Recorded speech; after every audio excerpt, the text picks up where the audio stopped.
So, Christopher Fermin, ito ang hamon ko sa'yo. I-live mo ako bukas. Total, matapang katao ka, di ba, Christopher Fermin? I-live mo ako bukas. Zoom tayo dito. Bibigyan kita regalo.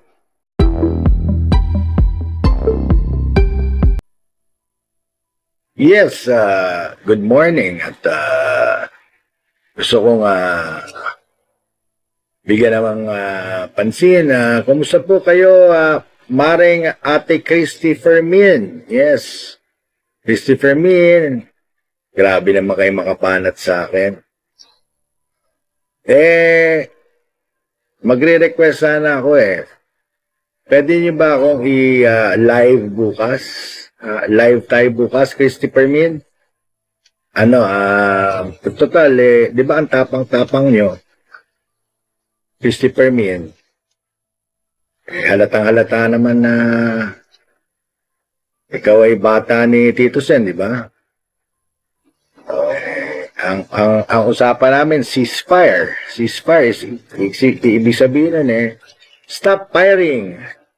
Wala nang siraan, wala nang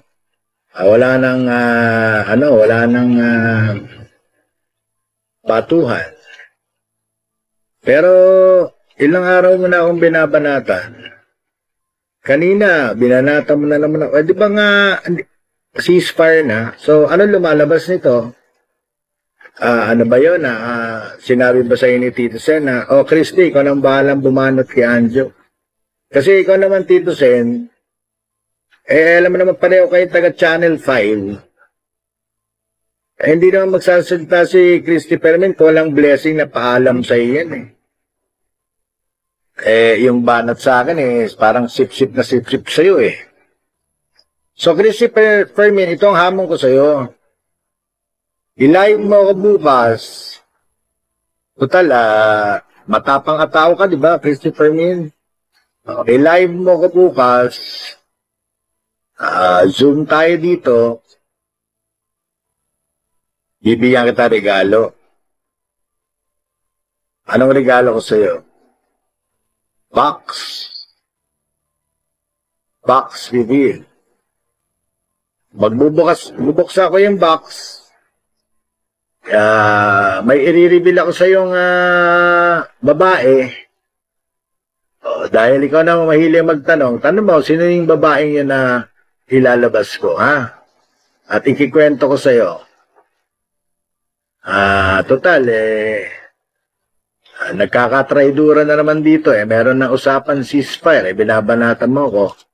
So, Christy Fermin, inahamon ko po kayo kung matapang talaga kayo.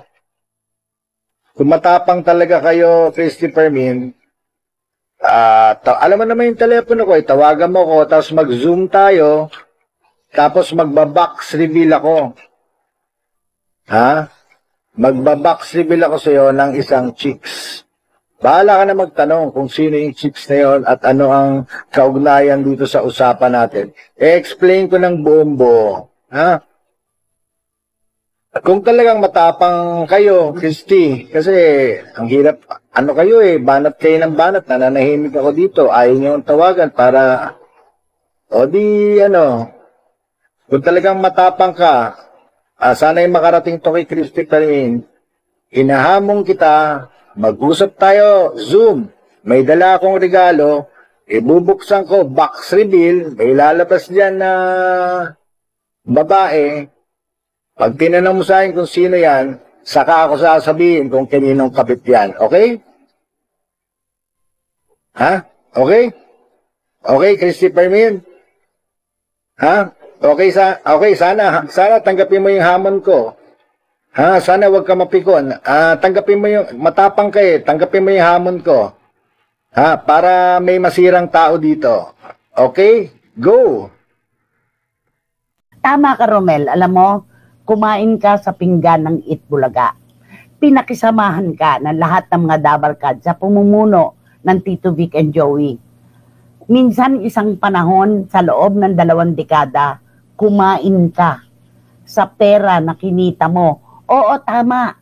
May dineliver ka rin naman. na talento, kaya ka pinasweldo. Pero tandaan mo to, walang sino man na walang utang na loob na sinuportahan ng publiko. Talon-talo ka dito. Huwag kang magbasag ng pinggan na kinainan mo. At huwag kang magputol ng tulay na baka isang araw hanapin mo para iyong tawiran. Sa totoo lang, hindi ka pwede dyan. Talon-talo ka dyan sa ano na yan. Nakakaloka ka? Ay, nako, Kaya mga tao, nag-react. Kasi yung talagang pinuntirya sa kanya, ano ba yan? Ang tagal-tagal mong Dabarkads, tapos ito ang maririnig namin mula sa'yo. At talagang nga namang, Diyos ko, nakakaloka yung kanya mga sinasabi na pa, ay, meron pa siyang binabanggit. Bukod sa trolls mo, may Christopher Min ka pa, Tito Sen. Ano bang gusto mo? Talagang sabihin ko na kung sino yung nakalibiin mo at ibinahay mo noong 2013. Kung sabihin ko sa iyo ngayon ng bablap lang ako, Anjo, ano masasabi mo? Kung sabihin ko na binahay ka ng isang direktor, ng bablap lang ako, ano masasabi mo? Di ba? Kaya yung bluff-bluff na yan, kalokohan yan. Kalokohan yan. May malalim na dahilan yan. May malalim. Inamin naman niya, DDS daw siya. Kahit mga DDS, huwag mong menosin. Ang mga DDS, may mga utak sila. Alam nilang kumilatis at bumasa ng mga taon dapat patulan at hindi. Huwag mong kunin ang simpatya ng mga DDS. Matatalino sila, Anjo Iliana. Hindi ka nila papansinin. Maglabas ka muna ng resibo bago ka kumuda. Think before you click. Baka mademanda ka pa, sabi ni Dan Clavesillas. Panigurado yun eh. Kaya umurong yan eh. Alam niya yan. Alam niya repercussion yan. Alam niya magaganap yan. Kaya sa susunod, tantanan mo na yung mga trust talk mo na yan. Hindi tama yan. Kesyo, katakbo ka pa rin na senador. Uy! Tatakbong senador. Sabi raw ni Senator Robin Padilla, pwede siyang tumakbong senador. Tumakbo ka. Tumakbo ka sa susunod na eleksyon. Tumakbo kang presidente ng fans club. Tumakbo kang presidente ng homeowners. Baka matalo ka pa nga. Di ba? Tumakbo kang presidente ng kung ano man. Baka matalo ka pa rin.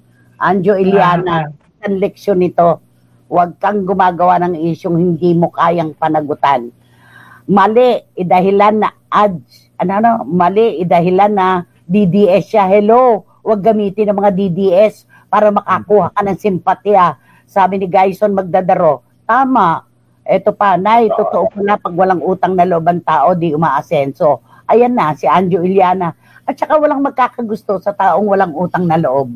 Yung nagbabasag ng pinggan, nagwawasak ng tulay, nasa utak at puso ng ating mga kababayan yan. Kaya nako, Anjo Iliana, humanap ka ng malaking bato o hollow blocks na ipupukpok sa ulo mo. Pasalamat ka, mabait ang mga Soto. Pasalamat ka, pinakinggan ang paliwanag mo. Pero sa paliwanag niya, parang siya pa nga itong agresibo eh. Ano ba talaga gusto nyo? Manahimik na lang ako? Sabi raw niya kay Maru at saka kay Boting. Ceasefire daw. Ceasefire? Tigil putukan lang yon. Pansamantala lang yon. Baka bukas makalawa, anuhin mo na naman sila. Di ba? Nako, paisa pa po. Ang utang na loob habang buhay, tinatanaw. Ganyan tayo mga Pinoy. Kahit tapos na ang pakinabang mo sa tao, huwag mong kagatin ang mga palad niya. Sabi ni Dan Clavesillas. Saan ka ngayon, Anjo Iliana? Ewan ko sa'yo. Humanap ka ng paraiso mo kung meron ka pang matatagpuan. Nakakaloka ka. Nako ha.